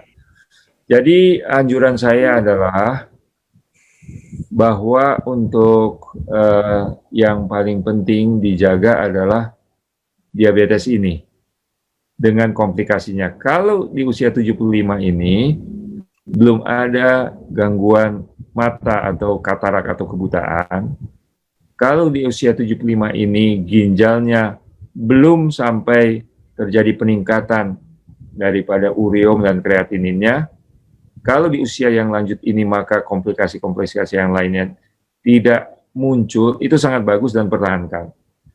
Untuk mengidealkan berat badan dan yang lainnya, itu nomor berikutnya. Yang pertama adalah pokoknya dia bisa berkomunikasi dengan baik, berhubungan dengan baik, karena di usia seperti ini kita tidak mengharapkan untuk terlalu banyak lagi dibandingkan orang-orang yang lebih muda. Tetapi ada suatu kerinduan yang baik dari keluarga kalau mau pola ini. Sangat dianjurkan berpola hidup sehat, sangat dianjurkan untuk bermakan makanan-makanan yang kolesterolnya tidak tinggi, tapi tinggi serat dan fitokimia dan vitamin-vitamin seperti di buah dan sayuran, dan makan makanan pokok karbohidrat secukupnya, protein dan lemak secukupnya sekali, ya. Jadi jangan terlalu banyak sekali protein dan lemaknya, karena itu akan diproses. Tapi itu tergantung spesifik daripada masing-masing. Jadi untuk umur begini, untuk mengontrol gula darahnya, saya punya anjuran pribadi adalah jangan stopkan obatnya tergesa-gesa, pertahankan tetap pakai obat kalau masih pakai obat, dan atur dengan baik pola makan dan olahraganya, gerak badannya, sampai bisa terjadi pola gula darahnya itu bisa normal, ya, bisa normal. Nah, jadi makannya itu nanti besok bisa memberikan jenis-jenisnya yang lebih baik. Tetapi saya punya anjuran adalah kalau memang gula darahnya terkontrol dengan obat-obatan, khususnya kalau menggunakan metformin yang paling bagus untuk mengkontrol gula darah secara side effect-nya yang paling ringan, ya, sekarang sudah digunakan dengan jenis-jenisnya. Jadi saya anjurkan untuk usia seperti ini dengan itu, tapi tergantung kepada kadar gula darahnya, ya. Kalau kadar gula darahnya di bawah 150 itu artinya terkontrol. Kalau dia punya gula darah di bawah 100 secara normal, itu berarti sudah dibalikkan, ya. Diabetesnya sudah sangat terkontrol. Tapi 150 sampai 100 itu adalah area di mana kita mau membatasi seorang diabetes untuk hal tersebut. Ya, jadi saya punya anjuran demikian, fokus dulu kepada diabetes dan komplikasi-komplikasi daripada diabetes, kesegaran beliau dan kecerahan bersemangat dan kegembiraan daripada tiroid. Baiklah, tiroid itu boleh kita periksa lebih lanjut lagi apa penyebab daripada tiroid ini, ya. T3, T4-nya, kemudian TSH-nya, ya, apakah ada yang merangsang untuk tersebut, kemudian yodiumnya, apakah ada ketidakseimbangan yodiumnya yang menyebabkan tiroid ini. Kalau sudah tidak mengkonsumsi daging-dagingan, hal-hal hewani, kemungkinan tiroid itu tidak disebabkan oleh karena konsumsi hewani. Tetapi kalau masih konsumsi hewani yang cukup banyak, saya anjurkan untuk dikurangi konsumsi kalau ada gangguan tiroid, ya, untuk bisa mengatasinya, menyembuhkan daripada tiroid itu. Oke. Terima kasih. Ya, makasih banyak. Ya. Terima kasih banyak, Dok, dan terima kasih banyak kepada semua partisipan. Pada saat ini kita akan mendengarkan closing statement dari Dr. Ruben, sekalian dilanjutkan dengan doa tutup. acara kita. Dipersilakan. Oke, baik. Terima kasih. Jadi tubuh adalah ciptaan Tuhan dan Tuhan menaruh kemampuan tubuh mengatur dirinya sendiri dengan kecerdasan tubuh yang tentu diatur oleh gen-gen kita dan otak kita, cara kita berpikir dan memilih pilihan-pilihan tertentu yang membentuk pola hidup kita, ya. Dan kolesterol adalah salah satu bahan kimia di dalam tubuh kita yang dibutuhkan untuk fungsi-fungsi yang baik. Namun, kolesterol yang berlebihan terbukti menyebabkan aterosklerosis dengan akibat-akibat pada jantung dan otak, kardiovaskuler, stroke, gangguan, hipertensi, dan serangan jantung, ya, dan gejala-gejala lain yang bisa mengancam nyawa. Dan kita dianjurkan untuk kembali ke pola makan yang alami, khususnya nabati, tumbuh-tumbuhan, untuk mengatasinya. Namun kalau masih menggunakan obat, gunakanlah secara rasional, dengan terukur, dikontrol dengan baik, sehingga efek sampingnya bisa diatasi, bisa dikurangkan. Dan kita berdoa, kiranya Tuhan memberikan kita hidup yang sehat secara badani, dan terlebih secara rohani, akan kita selamat dan masuk dalam kerajaan surga. Ya, terima kasih. Amin. Oke. Mari kita tunduk kepala, kita akan mengakhiri dengan doa. Terima kasih Allah Bapa, Allah yang maha baik, pencipta langit dan bumi, pencipta manusia dan seluruh lingkungan kami. Engkau menetapkan aturan-aturan yang baik. Kami mau tahu aturan itu, kami mau mengikutinya, tapi kami tidak berkuasa, kami lemah. Kami menginginkan hal yang enak, hal-hal yang nikmat, tetapi kami perlu juga bijaksana dan berdisiplin agar semuanya bisa terlaksana dengan baik. Tuhan berkati kami semua, hamba yang membicarakannya dan saudara-saudara yang telah sharing dan saudara-saudara yang telah mendengarkan, agar kami sehat setiap hari, seumur hidup. Dan kiranya Engkau selamatkan kami pada kedatangan-Mu, masukkan kami ke dalam sorga yang mulia, untuk hidup bersama dengan Engkau, kekal selama-lamanya. Terima kasih Tuhan, sembah pujian dan syukur. Dalam nama-Mu yang kudus dan mulia, Tuhan Yesus Kristus, kami berdoa. Amin.